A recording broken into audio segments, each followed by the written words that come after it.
সুন্দরী বউ নিয়ে পাশাপাশি দোলনায় এত সুন্দর করে দোল খাইতে পারবো এটা আমি কখনো কল্পনাই করিনি।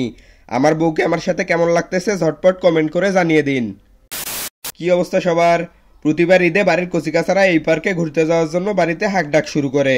পার্কটা মানুষের মুখে মুখে ছড়িয়ে যাওয়ার পর আমার আর সেখানে যাওয়া হয়নি। শুনলাম ঈদের সময়টাতে নাকি পার্কে পর্যটকদের ভিড়ে পা ফেলার জায়গা ছিল না। বলছিলাম নীলফামারী জেলার জলঢাকা উপজেলা হতে ৩ কিলোমিটার দূরে সাইটের পার নামক স্থানে মন্নু ইকো পার্কের কথা। তিস্তার শেষ ক্যানেলের এই ভাঙ্গাচোরা রোড ধরে আমরা যাচ্ছি মন্নু ইকো পার্কে। যাই হোক, বলতে বলতে চলে এসেছি সাইটের পারে। সাইটের পার থেকে ক্যানেল ধরে একটু যাইতেই চলে আসলাম চকচকে দেয়ালের মন্নু ইকো পার্কে। টিকিট কাউন্টারে প্রতিজনের জন্য ৩০ টাকা করে দিয়ে ঢুকে গেলাম মন্নু ইকো পার্কে। ঢুকেই নজর কাড়লো রাস্তার উপরে লতাপাতার ছাদ। তারপর দেখলাম ফোয়ারার পিঠে ঘাস দিয়ে লেখা মন্নু ইকো পার্ক। দেখলাম দুই দিকে দুইটা কুমিরও দিয়ে রাখছে। আসলে এগুলো কুমির কিনা চিনতে কষ্টই হয়েছে। যাই হোক, ফোয়ারার সামনে এসে দেখলাম ফোয়ারা অফ, আর এই কানাবগির ছাগুলো কংক্রিটের মধ্যে মাছ ধরে খাচ্ছে। তারপর এই সাপের মুখ দিয়ে হাঁটতে হাঁটতে চলে আসলাম বৈশাখী রঙে রাঙানো এই গাছগুলোর কাছে। দেখলাম বসার জন্য মাঝে মাঝে বেঞ্চও দিয়ে রাখছে।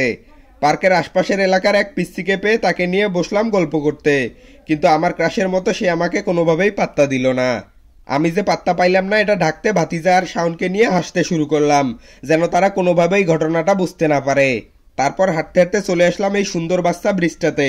এখানে দুই একটা ছবি তোলার পর একটু হাঁটতেই দেখলাম মানুষজনের ফটোশুট চলতেছে।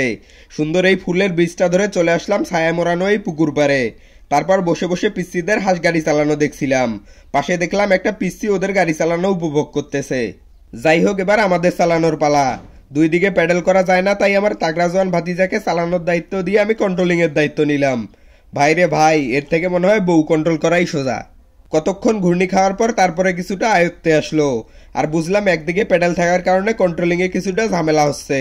তো এটাতে আর সময় নষ্ট না করে চলে আসলাম পশু পাখি দেখতে। দেখলাম খাঁচায় কবুতর আছে, টিয়া আছে, ঘুঘু আছে, কিন্তু এত ছোট নেট যে খালি চোখে দেখা কষ্টকর হয়ে যাচ্ছিল।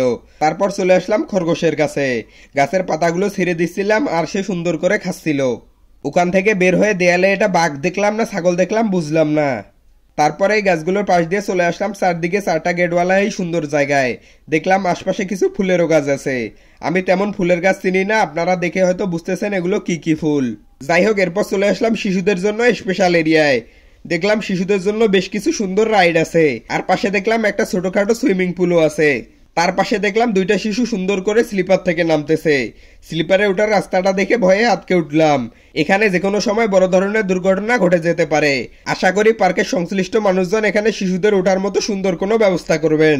যাই হোক, পাশে দেখলাম আরো কিছু সুন্দর সুন্দর রাইড আছে যেগুলো শিশুরা উপভোগ করবে।